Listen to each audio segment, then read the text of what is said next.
lately, every single person I've had has done home birth. So that's really interesting that such a transition from last year when I did this. I didn't Yeah. have any home births. So, Oh, okay.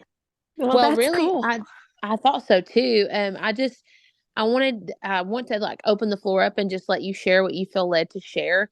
Really, Yeah. we just come on here and we share our story because nobody's journey is the same, and we never know what might touch the life of someone else or help somebody, and our testimony change their life and change their birth experience. And we know that that goes out and changes their whole future once you have, a really Mm. good birth. And so I really just like to leave it open to you and just share whatever you feel led to share.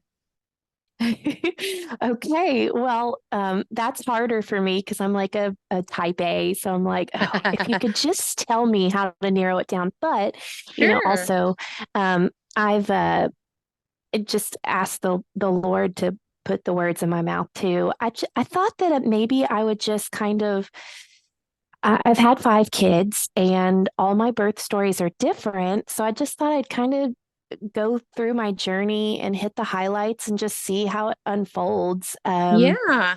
If that's okay with you. Yeah, totally. I had 5, so I understand that sometimes we only remember bits and pieces of them. So Well, I actually have all of mine written down. I wrote them down, most of them very close to when I birthed, but my Mhm. first one, my oldest, I didn't write hers down till a couple years after the fact, but I remembered it pretty well.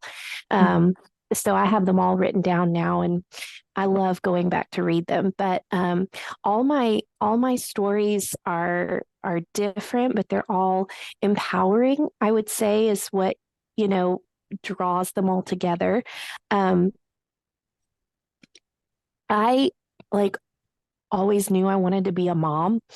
And like, I guess birth was something that I actually looked forward to. I guess that's kind of weird, but I kind No.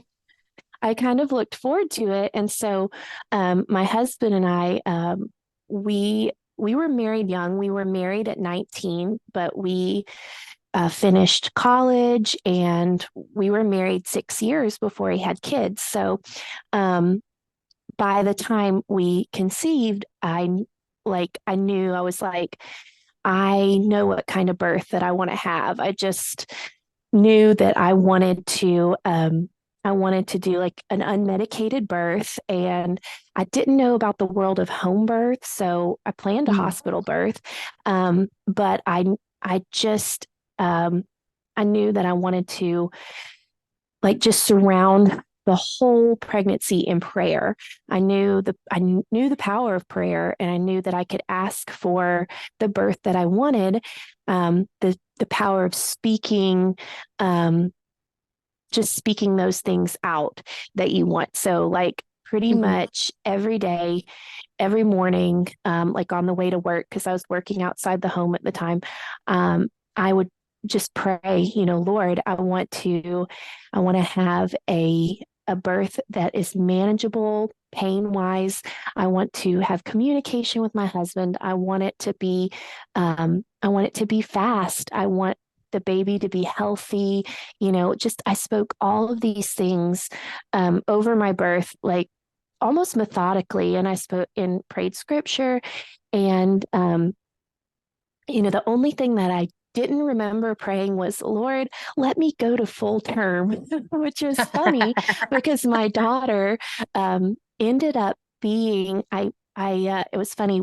It was, um, it was nighttime. My husband and I were getting ready for bed, and he was like, we had done like a prep class at the hospital, like a Lamaze type breathing class together. And they had talked about some of the things that husbands can watch for and how they can support their wife. And so he's like, hey, those Braxton Hicks things they were talking about, you haven't told me about any of those you've been having.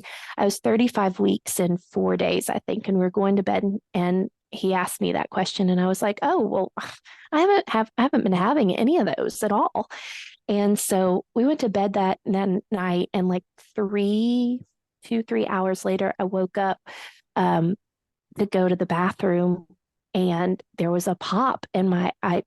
I thought my water broke. So, I called my midwife or the nurse's line, and she was like, well, why don't you just go in and see if, let them check you out. And I was like, okay, first time mom here. I was like, but I'm pretty sure Yeah. it wasn't like peeing on myself. I know how that felt.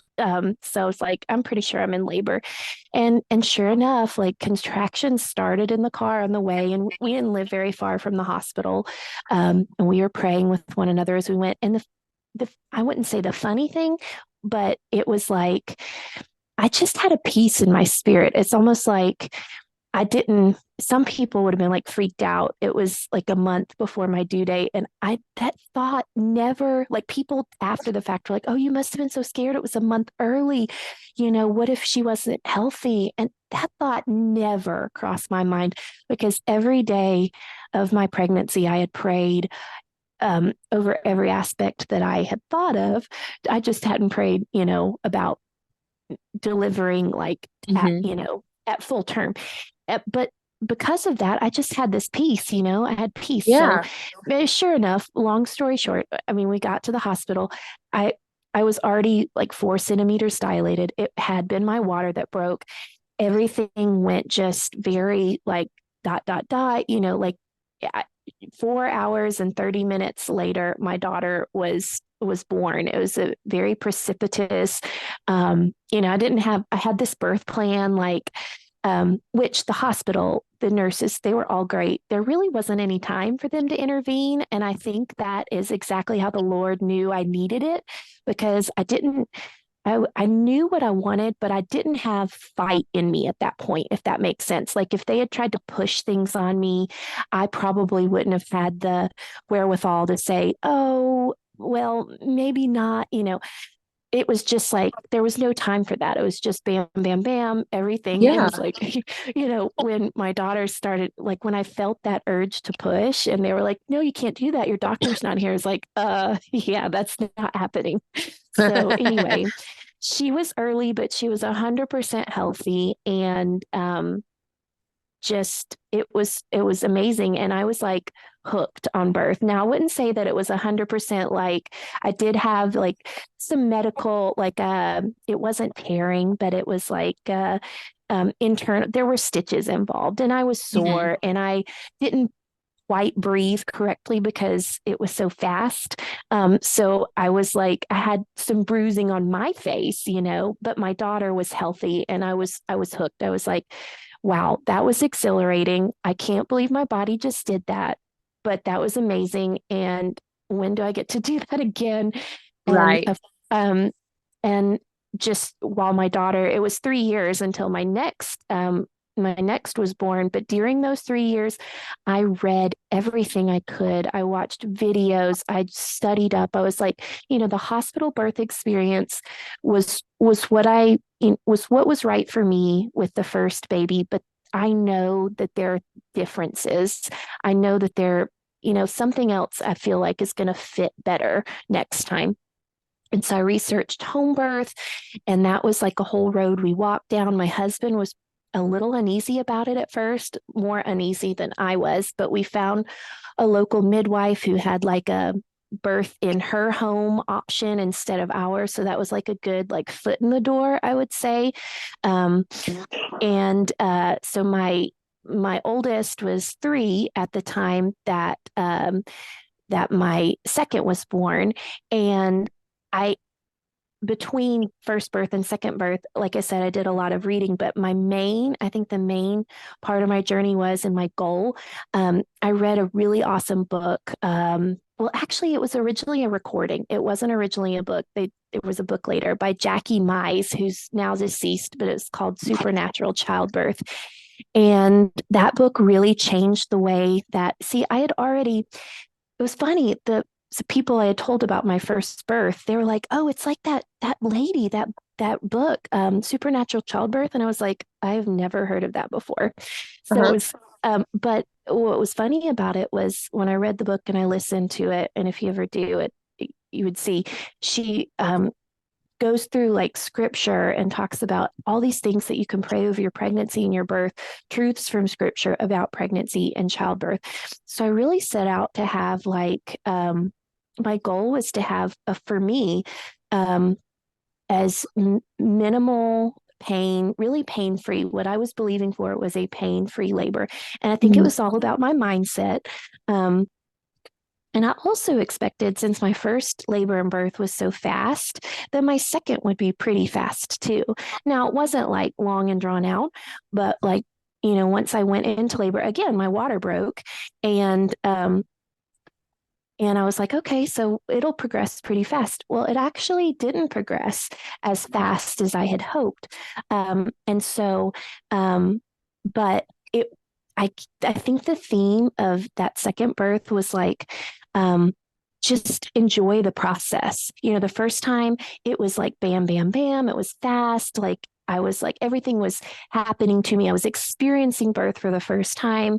And with my second labor, I really, the Lord just allowed me to kind of take everything in, if that makes sense. Yeah. And like my husband and I, we like, it was again, I'm an inward birther. I like to turn inward and pray and have quietness and, definitely enjoy having my husband there.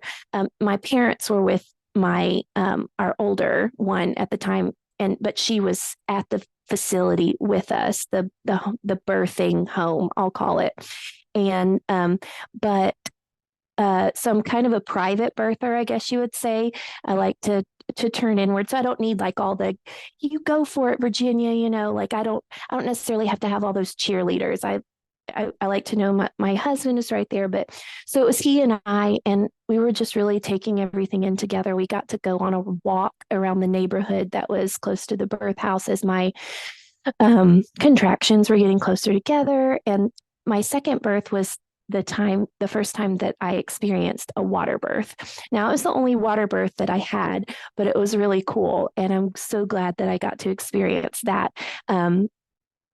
And my son, my first was a daughter, our second was a son. He was born in the water, and my first labor was 4 hours and 30 minutes. My second was like 7.5. So I think 30 minutes before he was born, I was starting to feel discouraged. And I was like, you know what, Lord, this birth is yours. You've got it all covered.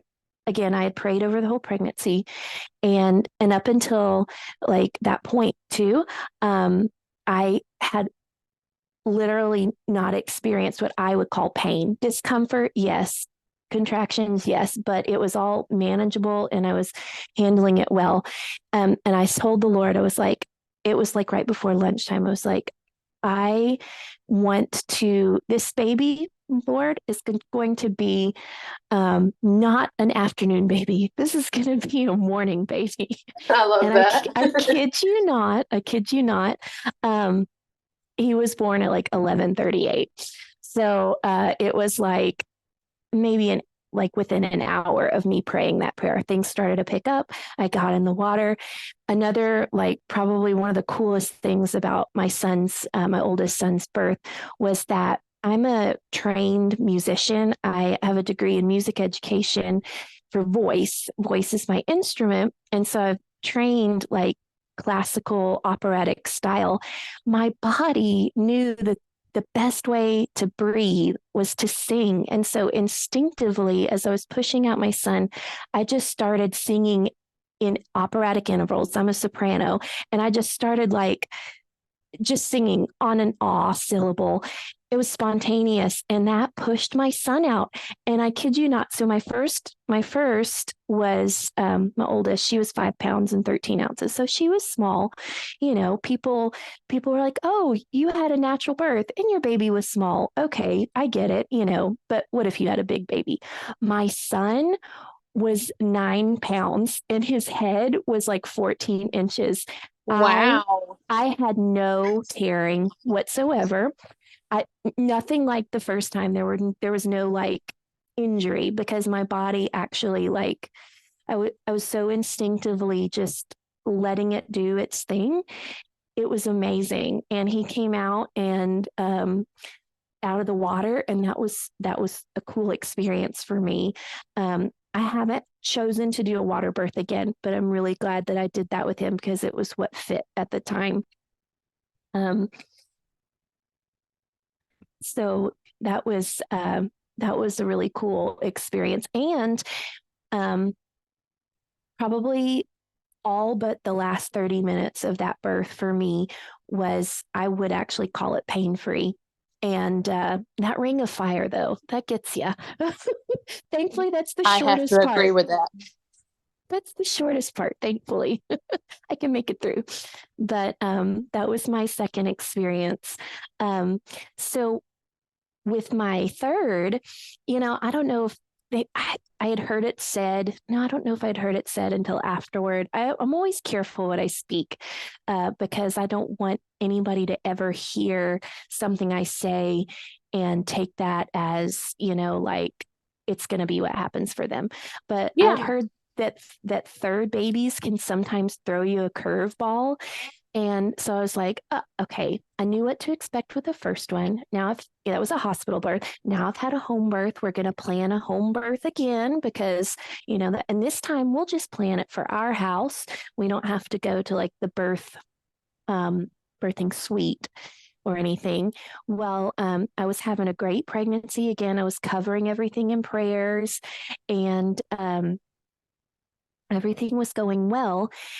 And then my husband and I went on a weekend trip to like celebrate our birthdays. Our birthdays are a week apart.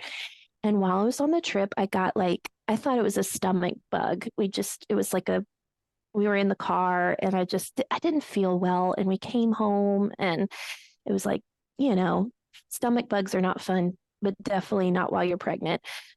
So like the next day after I'd been ill, I felt terrible. But then I started to feel a little better, but it kind of felt like I'd pulled a muscle or something from just like heaving. Well, it seemed to get better for a few days. And then I was also, all of our birthdays are pretty close together, my husband and me, and then our two oldest children. So I was planning a birthday party. I started to feel better. I was like, and I made it through their birthday party the next weekend. And then all of a sudden, like I started to feel worse again. It started to feel like um, a, a stomach thing, but worse. That's all I can say. And the pain just intensified. And I'm not one to like run to the doctor. Like that's the last thing I wanted to do. I'm very natural minded. I don't want to be poked and prodded. So I was like, I'll just muscle through. But I was in contact with my midwife. I was like, I'm experiencing these symptoms, but we were like listening to baby. Baby was doing great, moving like he or she should. And because we hadn't found out if it was boy or girl. Anyway, fast forward, like, I think it was like 10 or 11 days, and things weren't getting better.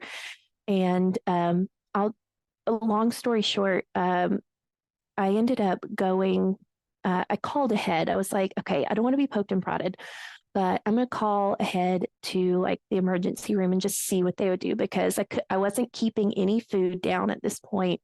I was in like so much pain and all I could take was Tylenol. I was pregnant. In hindsight, I'll never take Tylenol again. But anyway, that's what I did then because I was in really bad pain. And it wasn't labor. I knew what labor felt like. So on a Friday night, I went in after calling to see, they were like, well, if she came in, we would probably hook her up to a monitor, see how baby's doing. We might run some blood work. So I went in and that's indeed what they did. Baby's heart rate looked great. They ran blood work. Everything looked normal, they said. And so I was like, well, I've been in some pretty bad pain. It feels like I've got this like muscle, like in the lower part of my stomach that's like pulled or something. Can you just maybe give me a muscle relaxer? Well, they did that. And they're like, you don't look like you're in preterm labor, but you are a little bit dilated. You're like 1 centimeter. And I was like, well, I've had two babies. Maybe I'm always 1 centimeter dilated. Maybe my cervix is just open like that. But they were like, if you experience any signs of preterm labor, then come back. So, I was like, okay, my blood work looks normal. Baby looks normal. And that night, I actually slept better than I had in 2 weeks. I had literally not slept more than like 2 or 3 hours a night in like 2 weeks. And that night, after after being checked out and them giving me a muscle relaxer, I slept like maybe 4 hours. And I was like, oh yeah, I'm on the up and up. But yeah, right. Okay. So I went in that Sunday, I woke up, and as that day progressed, I started to have like a different pain. And I was like, hmm. And as it turns out, my body was going into labor, and I was feeling like intermittent lower back pain, where the pain that I had been experiencing was in my lower abdomen. And I started to time it, and sure enough, I'm like, yeah, it's contractions. And I told my husband, we're going to the hospital. And I this is a really great story that I have written down. It's probably my most, maybe I would call it entertaining story, maybe, but all of them are kind of fun. This one wasn't necessarily fun, but it is entertaining if you ever read it, all the details. Entertaining.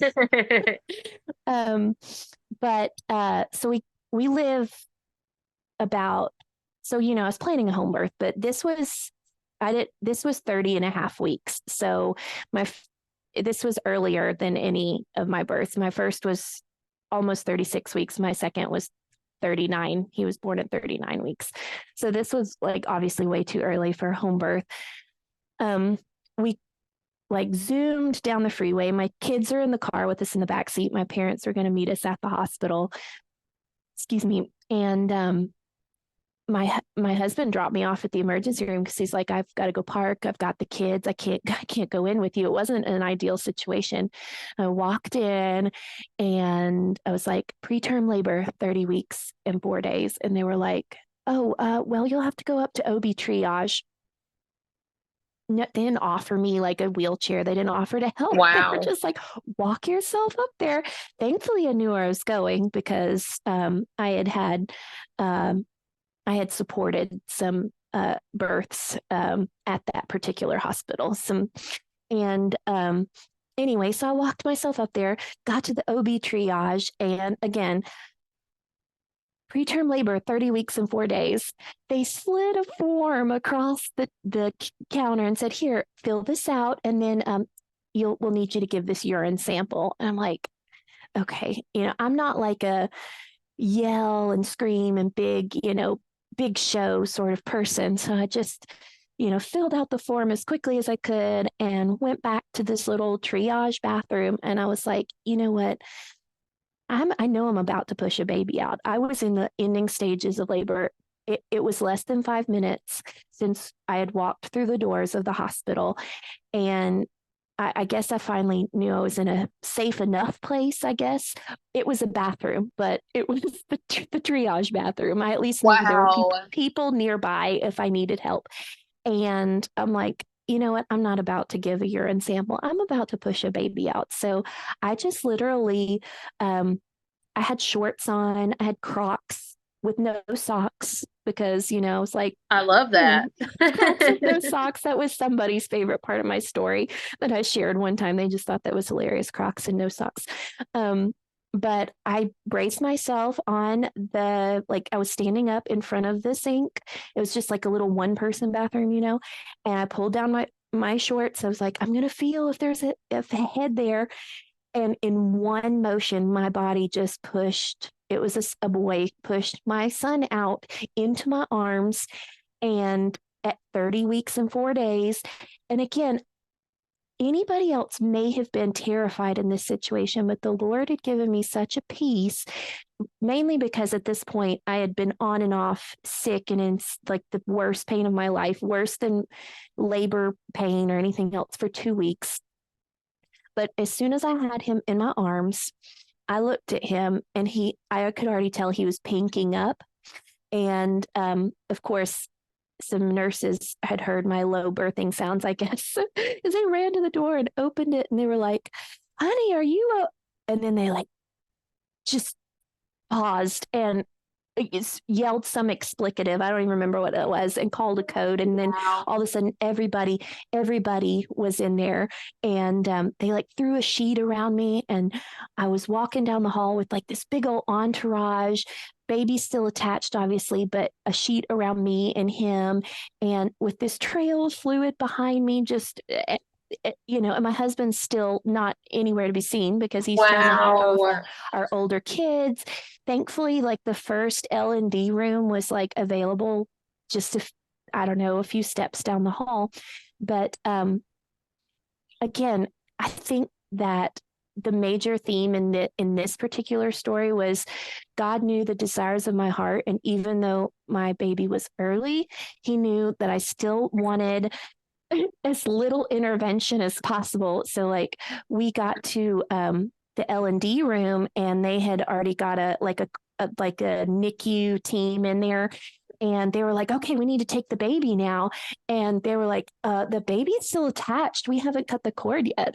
So even like a desire as important to me as delayed cord clamping, from the triage bathroom, having to walk to an L&D room, I had enough time for, to delay that cord clamping because we just couldn't yet. There were not even tools, and that my little preemie needed all the blood he could get, and had I been there a few hours, and had they, been like maybe trying to stop labor. Anyway, I just look at that as like a piece of the puzzle. But yeah. So next, so I had delayed cord clamping because, I had to walk to the room. But they did cut his cord. He was still pinking up. And about this time, my husband walks in. I found out later that he had gotten off the elevator at the OB triage and looked. He was like, it's a ghost town. But he looked down and he saw on the hall floor this trail of fluid. And he was like, I guess I'll follow this. he followed it to my room and found us. And they're like, you must be the dad. And yeah, they said, you have a son. And he was like, okay. And he got to actually go with our son to the NICU while they took care of me. And the ending to that story is, it's in a nutshell, I had missed appendicitis those 2 days before he was born, that I had gone to be checked out, and they said, oh, your blood work's normal. It actually wasn't. I mean, it was just the person reading it. There was obviously infection in my body, but somebody missed that.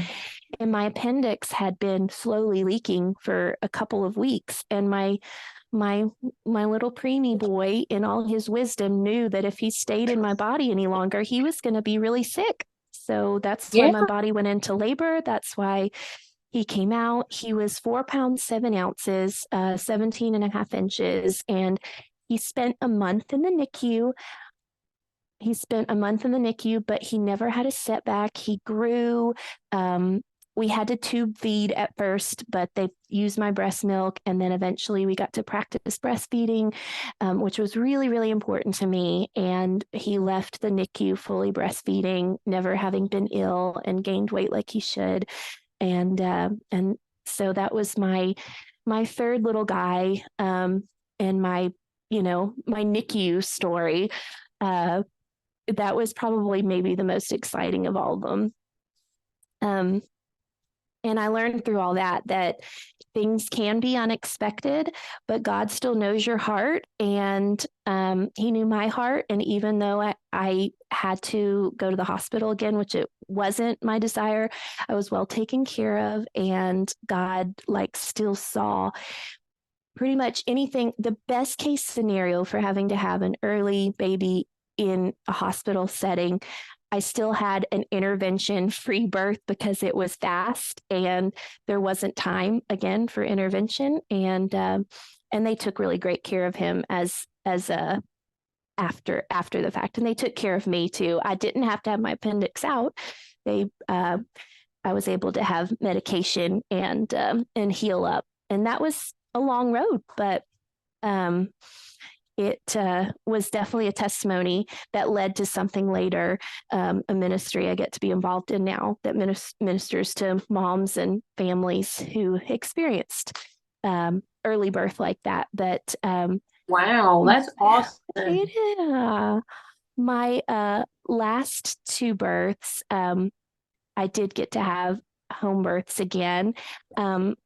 I had my fourth was, I guess, with the exception of my second, who was the 7-ish hour birth.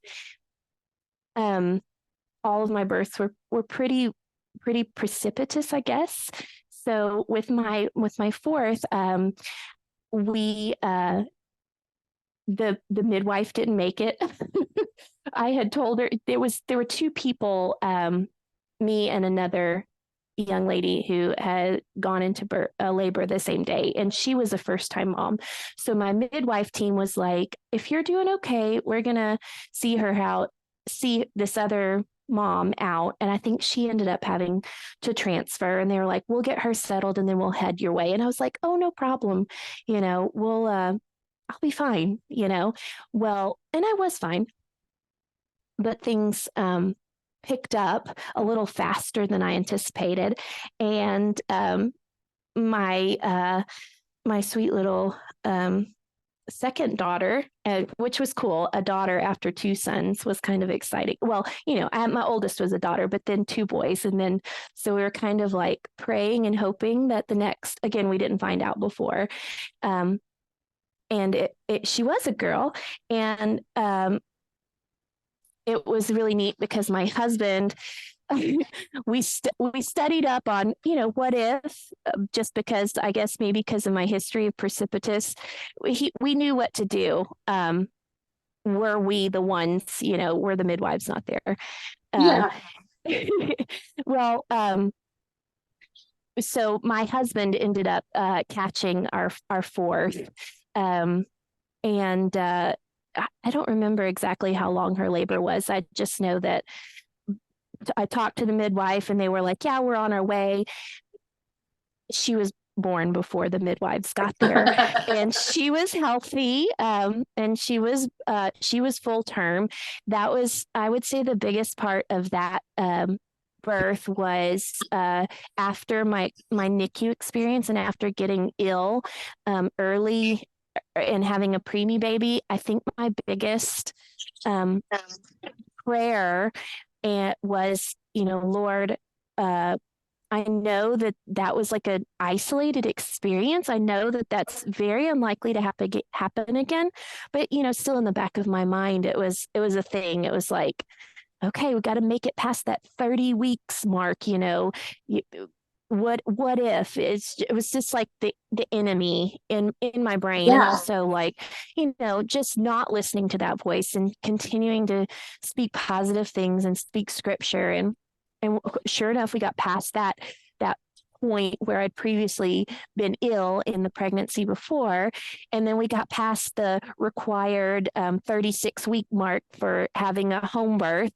And it's really an interesting, if you've had hospital births and home births, but like mine was hospital, home, hospital. So like having that goal again to having to meet that goal again of making it to the home birth cutoff to have a safe home birth, I would say, was like, it's an interesting feeling. And I don't know, people who've experienced both hospital births and then had the goal to have a home birth. Like, I don't know if anybody's experienced it like I have, similarly, like having a goal to have a hospital birth and then doing that, then having a goal to have a home birth and doing that, and then expecting to have another home birth, but then having, to be different than expected. And just like, it just became part of the testimony, but with the fourth, she was healthy and everything went really well. It was probably, of all my births, my fourth was probably like the smoothest everything, the smoothest pregnancy, the smoothest labor and delivery. It was very exhilarating in a different way because it was like, again, there's never been a time in any of my births where I felt scared, if that makes any sense. And I've had some pretty, I mean, early births, I've had some early births, I've had some sicknesses, but all of it was covered by the Lord. He always gave me peace. And so I haven't shared my other kids' names, but my fourth, I'll share her name. It's Jemima Francine, and um, it means free dove. And so now we had already decided her name, but the way that her birth went, it was just, I guess it was some people call a birth without an attendant a free birth, and that is Yeah. not what we were planning. It was totally like just happenstance.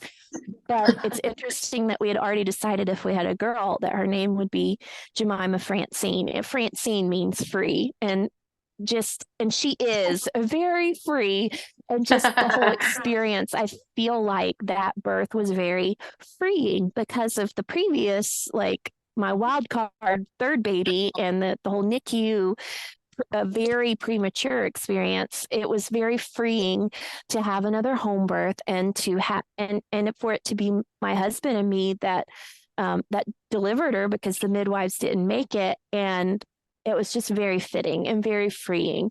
And it just fit. I really like that. I really like how the Lord Yeah. and the Holy Spirit covers you, in birth, no matter where you're at. The Holy Spirit will give you that peace. He's like, Absolutely. I'm the one in control. You have nothing to worry about. Yes. And every time it's been like that every time, because the reins, I feel like, because I give the reins over. Now, I have 5 kids. So my last birth was maybe the most challenging mentally for me because by all accounts, we plan that 5 is our last, that we're done. And we weren't sure after number 4 if we were going to have more kids. It was like, I kind of knew I wasn't done, but my husband wasn't on the same page at the time. There's a 4-year age gap, almost 4 years between our fourth and our youngest. And a lot of that time was the Lord dealing with our hearts, me and my husband, because I was like, Lord, I feel like we're not done. But my husband does. So you're going to have to change my heart or his. So I'm open to whatever, Lord, just give me peace, give us peace. And sure enough, my husband came around.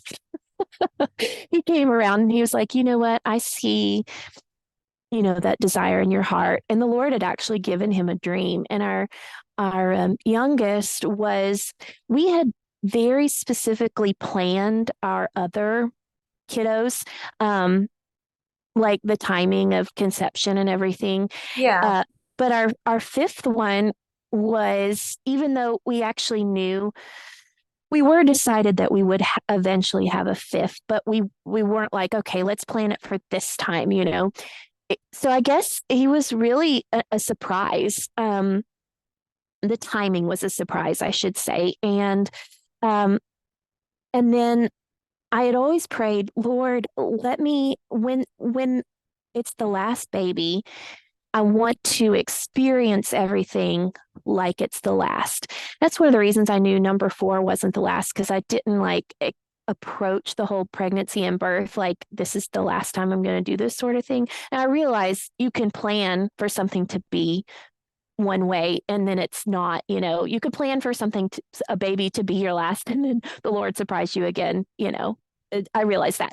But again, that, I guess, type A personality, I'm like, I want to savor, I guess is the word. I want to savor the experience and remember the moments. If it's going to be my last time, I want to remember all the lasts, like, with vividness.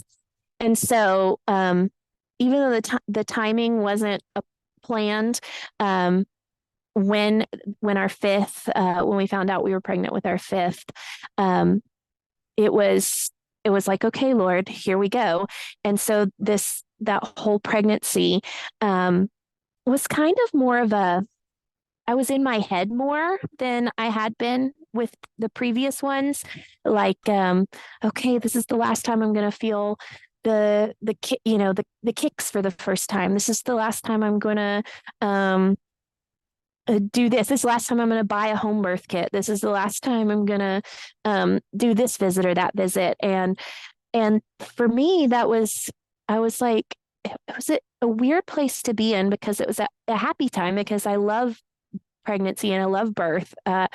I'm one of those weirdos that looks forward to all of it. And but it was kind of bittersweet, like, oh, I'm enjoying this, but oh, everything that's happening is like the last. And it was like this weird place where joy and sorrow meet, I guess. Like I was almost grieving at the same time.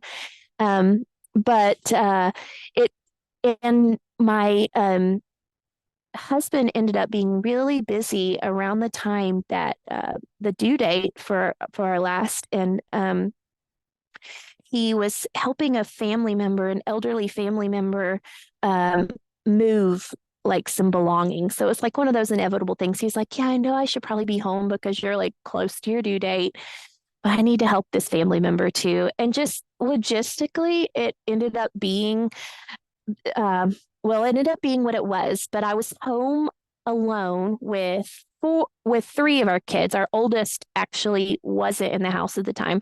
So I was at home with three of our older kids. And they were, let's see, they were 3, 5, and 7 at the time. And I went into labor. Well, but I didn't. You would think 4-time mom, I would recognize the signs of labor. So I'm like listening, waiting for any twinges. And I didn't actually even, maybe I was in denial. I don't know, because my husband wasn't home. I was like, oh, well, this can't be labor because everything's not ready. And I'd always prayed, Lord, let everything be just so. Let everybody be in his place. Let, everything be taken care of. So like my mindset wasn't there. So I think I was in denial. And so like I didn't call all the people that I should have called to be on alert like that morning, because I was, in hindsight, yes, there were signs, but they weren't signs my body had produced before. So they're a little bit different. And so it was like dinner time. I was like, okay, I'm going to get up. I probably should cook some dinner for the kiddos that are here. I don't know what I'm going to cook, but I'm going to get up and cook some dinner. So I actually got up to go to the bathroom, and I heard a pop, and I was like, uh-oh. That's probably my water. And of course it actually was. And oh, I knew. And I knew it could go two ways, because my water had broken with 2 other of my deliveries, and with, well, at the beginning, I should say. And then with the other 2, it didn't break till the end. So it's like, this could go one of 2 ways. My water could break, and then it could be a while before contractions come on. Or my water could break, and then boom, transition, and we're having a baby.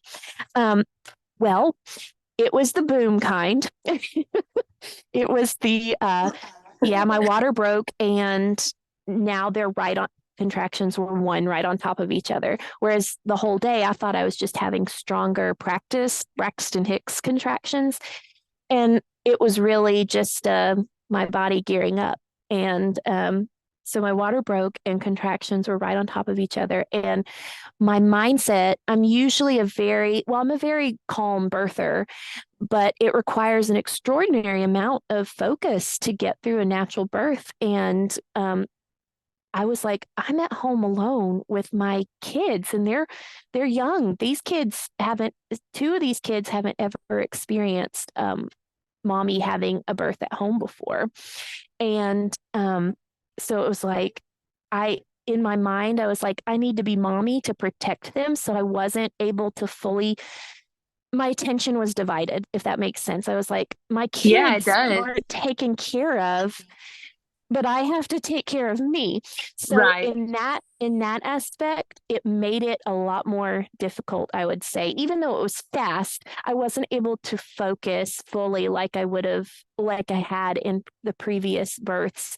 And I feel like that made it a lot more painful for me, but it was quick. So there was a trade-off.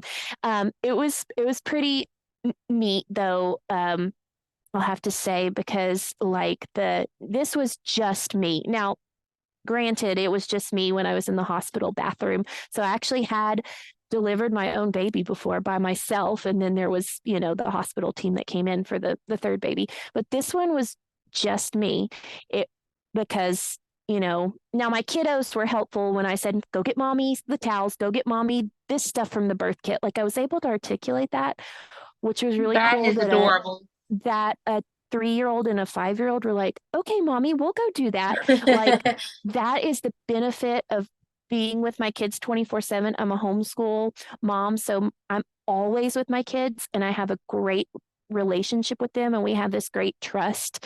And so 100% because we're so connected, like I was literally able to look at them and say, mommy needs your help. Baby's coming now. Get me this. And they did. And I mean, I can't thank the Lord enough for the connectedness that I have as a mom with my older kids, because it was just amazing that they were able to do that. But the coolest part I remember about this last birth was that I had pushed a couple of times and it didn't seem super effective. And so the thought crossed my mind, this is probably a big baby and I need to widen my hips as much as possible. Now I'd only had one water birth, but water therapy when I have babies, like running hot water on me, that's like my biggest analgesic is hot water. So I was like running my hands under the bathroom sink, standing at the bathroom sink, but I realized that I needed to get down on the floor and I needed to be wide because I needed to get this baby's head through. And so I remember distinctly, I got down, like I think I was up on one knee and the other was down on the ground. And I remember saying, come on, baby. And again, I reached down for a head, just like I had with my hospital triage birth. I reached down to feel for a head.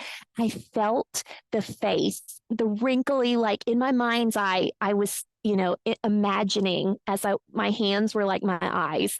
And the sensation of the wrinkly little face was the coolest thing ever. And I was like, there you are, baby, come on.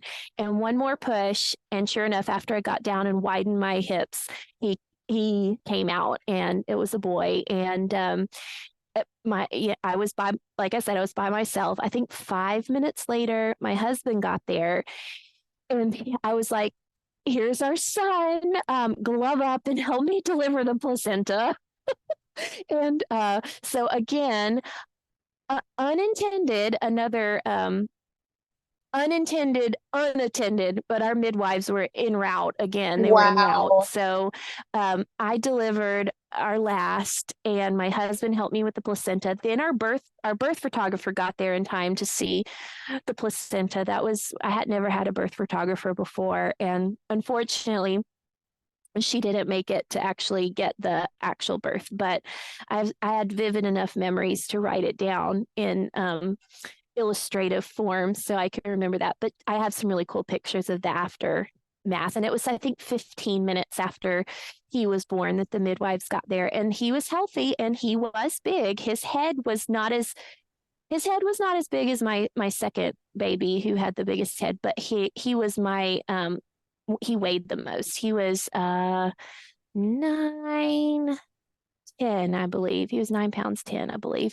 So he was Awesome. my biggest of all of them. And, um, it was, I'll be honest, it was rough in different ways, even though the delivery was smooth. It was such a pushed, like I wasn't able to be as focused as I had been in my other births. So I found myself on a new road with that. Like it wasn't as joyful for me afterwards. Now, I didn't have any trouble connecting with my baby. Bonding was not an issue.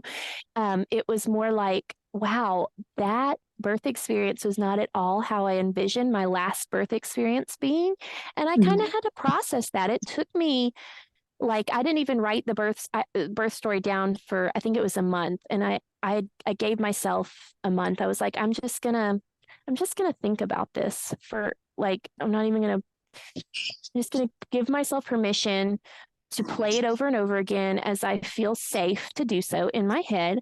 And I'm going to remember it in detail because I do want to remember every detail, but I also need to remember how I feel about it because I was very sad that my husband wasn't there with me until afterward, and I was sad that my people were in place. It was like a almost like how could I, as a fifth time mom, not like know that I was in labor? How could I not have everybody in place? It was kind of like a lot of shaming, I guess. I was disappointed in me, and then I was also disappointed that my husband wasn't there, and just disappointed in a lot of the circumstances. And I had to really submit that to prayer and to the Lord, and ask him to help me process that so I could come to a place of joy. And Yeah. my youngest is 20 months now, but his whole first year, I'll be honest, I really struggled, not to the point of, I wouldn't call it like a diagnosable, like a postpartum thing, but I I really had like an up and down mental battle about just really coming to a place of acceptance and joy over that last birth experience. And it just wasn't on my radar for, the fifth one, having felt so experienced with the first four, for it to be like that. But I do have a piece about it now. And I know that every story is so different. But the common thread throughout all of it was that the Lord was with me. He always protected me. He always listened to my prayers for what my desires were for each birth. And most of the time he saw fit to deliver. Sometimes it was a little more creative than I imagined. Uh, and sometimes, inevitable things happen, but I always had a peace, and I always like I nothing was traumatic, I would say, even though there were some pretty possibly traumatic things that happened that could be traumatic for other people. The Lord just always gave me the gift of perspective, and and sometimes you have to wait to come full circle on things, but any of my experiences, the Lord has already shown me how they can be used to bless other people. And one of my favorite Bible verses is a life verse for me. It's in Romans 12. It says, "And they overcame him by the blood of the Lamb and the word of their testimony." And so just sharing my story, little pieces, not even all my story, but little pieces where it seems appropriate, and encouraging moms and just sharing little pieces. I'm an overcomer when I do that, and I help others overcome, um, by encouraging them to uh, ask the Lord for the story they want with their pregnancies and birth, Yeah. and testify to others so they can overcome. So That is that, exactly why I do this, because our testimonies are what can change other people's, heart's desires. It helps their prayers. Maybe they were praying for something you said specifically, and we never know, what we say could be such a blessing to other people. yep, that's right. I love that. I love every birth story that you shared tonight. Number 3 was very exciting. It is. There's so much more to that. And if you're interested, I can send you my stories if there's any, details that are ever helpful to you. But Oh, I love I that. actually, my third birth story, I had an opportunity to speak at a women's retreat and tell that story in detail. And it was so cool. We didn't know ahead of time who was going to be coming to that women's retreat, but there ended up being multiple women who had experienced similar things. And that story, my testimony was very healing even for them. And it's just amazing to see how God uses things when you're obedient to speak, Yes. and how he places the people that need to hear whatever it is, how he places them there in the right timing. Yes, I love that. And I I love that you came and you shared part of scripture with us and that um I just loved the entire, everything we got to talk about tonight. Well, uh, I hope it was here. My earphones yanked out. Are you still there? Yeah, I am. Oh, good. Sorry. I'm clear. I feel like I maybe not rushed through it, but I know that whatever was said, because I prayed that the Lord would be the words like Moses. Yeah, I I'm love that. slow. I'm slow of speech, Lord. He's like, you just open your mouth and I'll give you utterance. So that was my Amen. prayer I love tonight. that. I love that. And I appreciate you so much. And I will be working on, editing, getting the timing and the intro and outro and everything. And once I Yeah. get it all organized, I can send you the link and I can tag you whatever you want. Just share it because that's the thing we can do Yay. as women is share our journey. So I love that. Yeah. I do love that. I noticed that I think, are you friends with Bethany Roberts? I Yes, saw.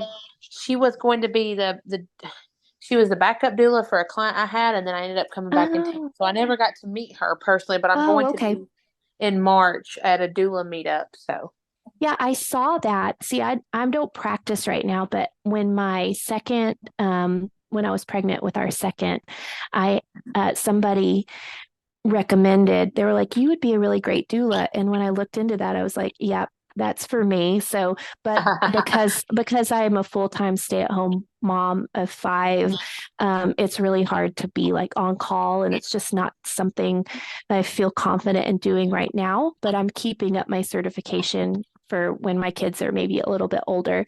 Um, I understand. I'm there right now too. We do homeschool also, and just yeah. trying to.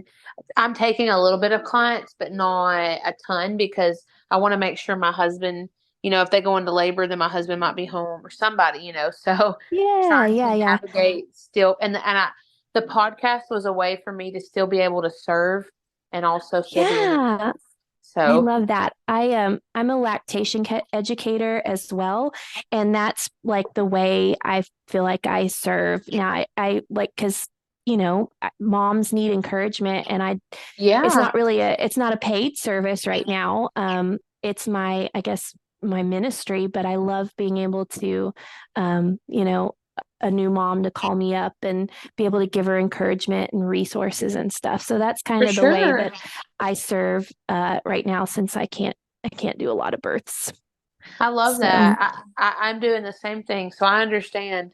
Well, thank you so much for jumping on and taking the time. I know we have a lot of kids and mine currently take baths because we have church and I didn't realize what time it was. And two of mine are getting dedicated in the morning. So I'm like, oh, we need oh sleep, don't we? yeah, okay. Well, congrats on that. Yay for or kid dedication. My husband got baptized last weekend. So we're really, Oh, you know, that's we're awesome. we're really what do you call it? Like we're knocking down all these barriers and we're gonna get out here and serve and change stuff. So I'm really excited about it. That's great. That's great. Well, thanks for having me. Of course, and I'll be in touch with you soon, okay? All righty. Have a good night. You too. Thank you. Bye bye.